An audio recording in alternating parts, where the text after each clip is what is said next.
Bienvenue à la séance publique du Conseil municipal du 19 avril 2022.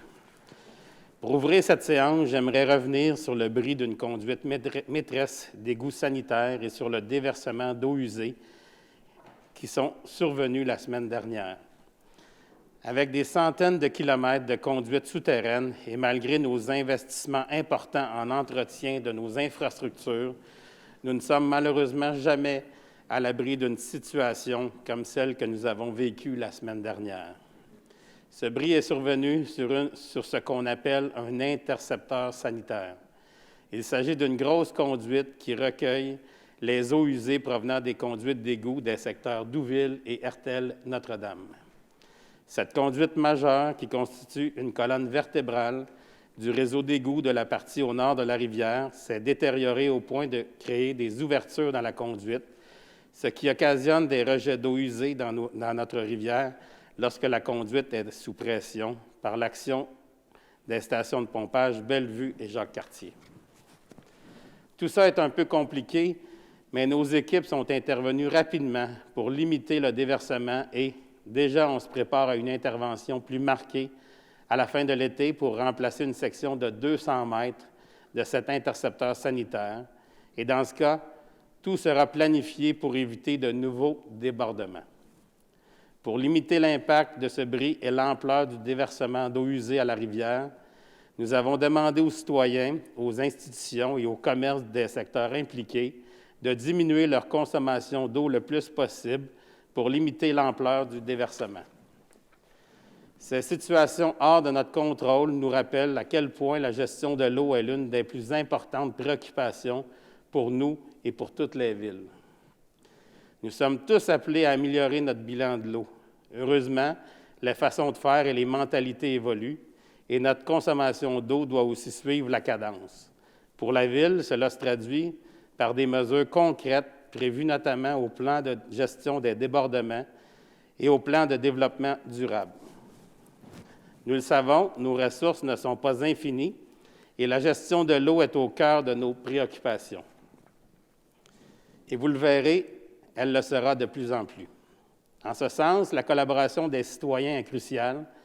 Si chacun fait un effort pour diminuer sa consommation d'eau, nous pourrons assurer une meilleure gestion de nos ressources.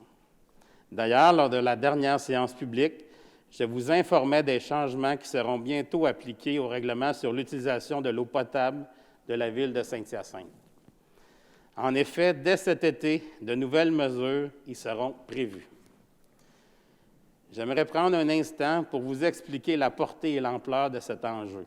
En 2021, à titre indicatif, la population mascoutaine a utilisé une moyenne de 30 748 mètres cubes d'eau quotidiennement. Cela équivaut à environ 12 piscines olympiques par jour. De plus, nos quantités d'eau consommées augmentent depuis plusieurs années, notamment en raison des vagues estivales de chaleur extrême associées au changement climatique et de l'accroissement de la population. L'autre donnée très importante pour la Ville est la journée de consommation maximale. En 2021, cette journée est survenue le 7 juin, lorsque nous avons consommé 46 800 mètres cubes d'eau. Cette donnée est importante, car dans ces moments, les équipements de production d'eau potable à l'usine sont très sollicités afin de remplir les réserves d'eau potable. L'usine de production d'eau potable de la Ville doit obligatoirement traverser sa journée maximale. Par conséquent, ces données nous indiquent que l'usage de l'eau lors des vagues estivales de chaleur est le principal enjeu. Ce qui me ramène aux changements qui seront apportés au règlement, changements qui viseront à faire baisser les consommations d'eau, principalement durant l'été. C'est pourquoi la réglementation a été resserrée sur les aspects suivants. Réduction des périodes d'arrosage et encadrement des systèmes d'arrosage automatique. Encadrement des heures pour le remplissage des piscines. Encadrement au niveau des jeux d'eau et des bassins paysagers. Encadrement pour interdire les systèmes de climatisation à l'eau sans boucle de recirculation. Encadrement sur les toilettes et les urinoirs. Augmentation de 200 % des pénalités pour quiconque contrevient aux dispositions du règlement, Par exemple, 200 $ pour une première infraction aux heures d'arrosage au lieu de 100 $. Une des cibles pourrait être de faire baisser la journée maximale sur la barre des 43 000 mètres cubes, et ce, malgré les vagues de chaleur que nous vivrons et l'augmentation de la population. Mais pour ça, nous avons besoin de votre aide. Entre autres, au-delà du règlement, nous sensibiliserons la population à cesser l'arrosage des pelouses. Par exemple, au lieu d'arroser, nous prônerons de garder le gazon plus long afin qu'il préserve son humidité de manière naturelle. D'ailleurs, un gazon qui est jaune n'est pas mort, mais plutôt en dormance. Au cours des prochaines semaines, la Ville fera donc le déploiement de multiples outils de communication visant à conscientiser la population sur cet enjeu crucial et déterminant. La gestion de l'eau est un défi auquel nous devrons faire face immédiatement et collectivement. Nous devons moderniser notre règlement et adopter des pratiques plus écologiques pour nous et pour les générations futures. Je vous invite donc à rester à l'affût, à vous préparer à ces changements imminents et à emboîter le pas dans la bonne direction. Dans 2 semaines, ce sera le mois de mai et des belles journées chaudes nous attendent. Vous serez nombreux à vouloir vous rafraîchir et vous réouvrirez bientôt vos piscines résidentielles. J'en profite donc de ce moment de l'année pour rappeler aux propriétaires de piscines leur obligation de conformité telle qu'annoncée dans le règlement sur la sécurité des piscines résidentielles. Ce règlement a été émis par le ministère des Affaires municipales et de l'Habitation et il s'applique à tous les propriétaires de piscines. Depuis mai 2021, l'année dernière, le règlement a été modifié afin d'y assujettir l'ensemble des piscines résidentielles et d'obliger les propriétaires de piscines construites avant cette date à s'y conformer au plus tard le 1er juillet 2023. Ces modifications impliquent donc, entre autres, que toutes les piscines, peu importe sa date d'installation, devront être ceinturées d'une enceinte conforme au règlement d'ici le 1er juillet 2023. Il est important de bien vous informer pour connaître les autres ajouts ainsi que l'ensemble des règles applicables. Nous vous invitons à consulter un résumé des normes du règlement à l'adresse suivante, québec.ca/piscine résidentielle. Je répète, québec.ca/piscine résidentielle. Pour toute question relative à l'interprétation du règlement ou pour obtenir un permis afin d'apporter une modification à la piscine ou aux mesures de protection, nous vous invitons à communiquer avec un inspecteur municipal au service de l'urbanisme et de l'environnement au 450-778-8300, le poste 8321. Comme vous le savez, la saison des travaux est bien entamée. L'un des chantiers importants qui se met en branle cette semaine concerne les travaux majeurs de séparation des égouts sur des tronçons de l'avenue Saint-Louis et de la rue Saint-Pierre-Ouest. Ce projet, effectué dans le cadre du plan de gestion de débordement, constitue un investissement de 9,2 millions pour la Ville de Saint-Hyacinthe. Il permettra de reconstruire les infrastructures d'aqueducs et d'égouts d'un tronçon de l'avenue Saint-Louis entre la voie ferrée du CN et la rue Brunette, de même qu'un tronçon de la rue Saint-Pierre-Ouest entre les avenues Saint-Louis et Messier. Nos équipes de travail procéderont au remplacement du réseau d'égouts unitaires par des réseaux d'égouts sanitaires et pluviales et 2 conduites d'aqueduc, dont une conduite maîtresse, seront construites pour assurer la desserte en eau potable de la couronne sud de la ville.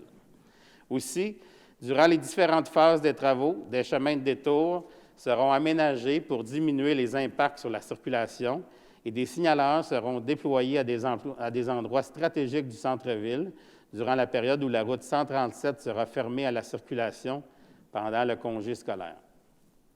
Enfin, afin d'être informés des travaux sur le territoire, plusieurs outils de communication sont offerts aux citoyens, notamment sur le site Internet de la Ville, sur nos réseaux sociaux, sur les ondes de boom. De la signalisation est également installée près des chantiers et sur celui-ci. Je rappelle enfin à tous les citoyens d'être prudents et de réduire leur vitesse à proximité d'une zone de travaux. Et pendant qu'on parle de nos rues, Je vous annonce que le grand ménage du printemps s'est amorcé la semaine dernière. Après le nettoyage des trottoirs, suivra le nettoyage des rues avec des balais mécaniques et des aspirateurs.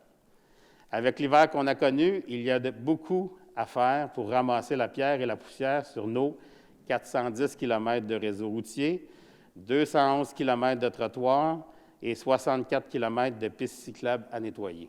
On s'y met.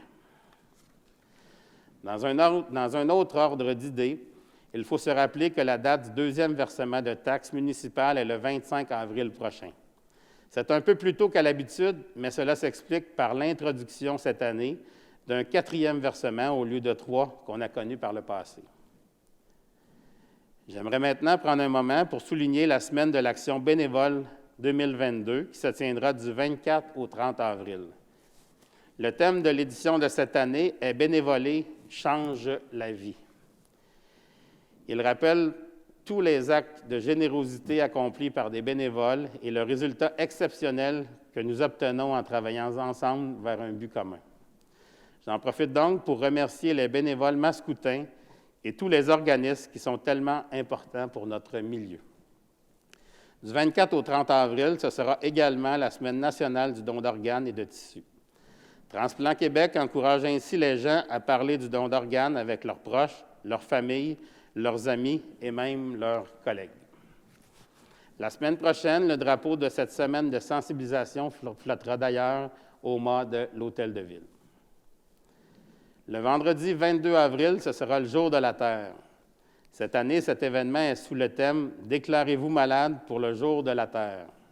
Et c'est vrai, les changements climatiques nous affectent déjà.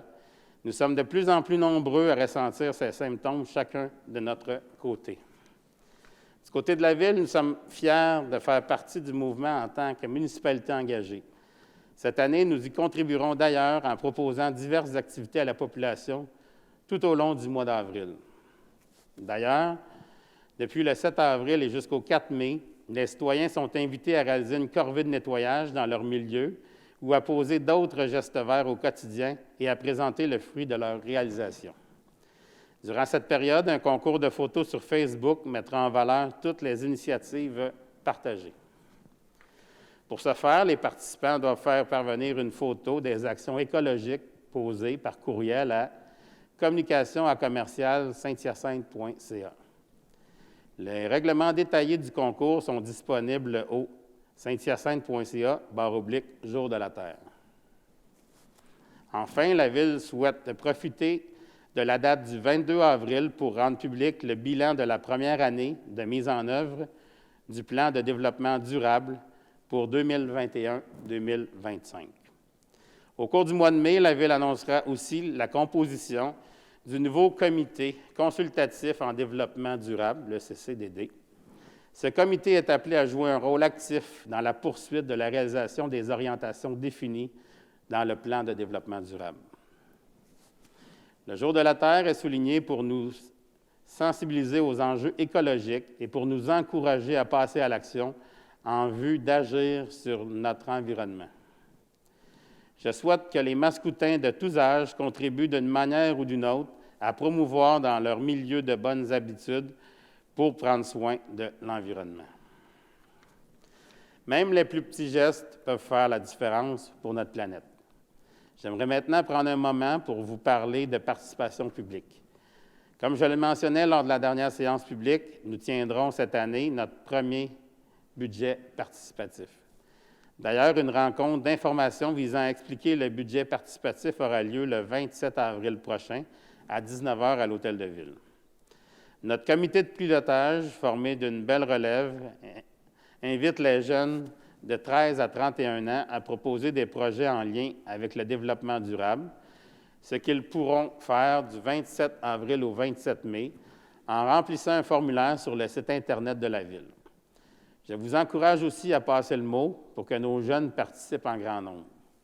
De l'information à ce sujet est disponible dans le site Internet de la Ville et nous vous rappellerons de ce projet stimulant au cours des prochaines séances publiques.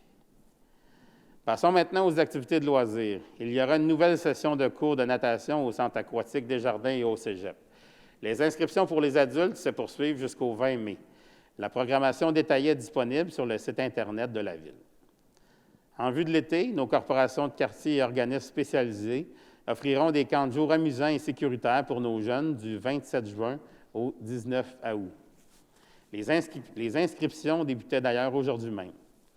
Toutes les informations relatives à la programmation et aux inscriptions sont disponibles dans un document électronique sur le site Internet de la Ville au saint-hyacinthe.ca/programmation. Je tiens à rappeler que pour les jeunes mascoutins issus de familles à faible revenu, le Fonds d'aide pour le loisir peut couvrir une partie des coûts reliés à l'inscription au camp de jour. Pour les familles concernées, n'hésitez pas à en parler aux représentants de votre corporation de loisirs ou de votre organisme spécialisé. Enfin, je réitère l'appel à tous les jeunes qui se cherchent un emploi estival. La Ville de Saint-Hyacinthe en offre plus d'une centaine pour un salaire compétitif et un milieu de travail dynamique. Ne perdez plus une seconde et postulez au saint-hyacinthe.ca/job grâce à un formulaire en ligne facile à utiliser.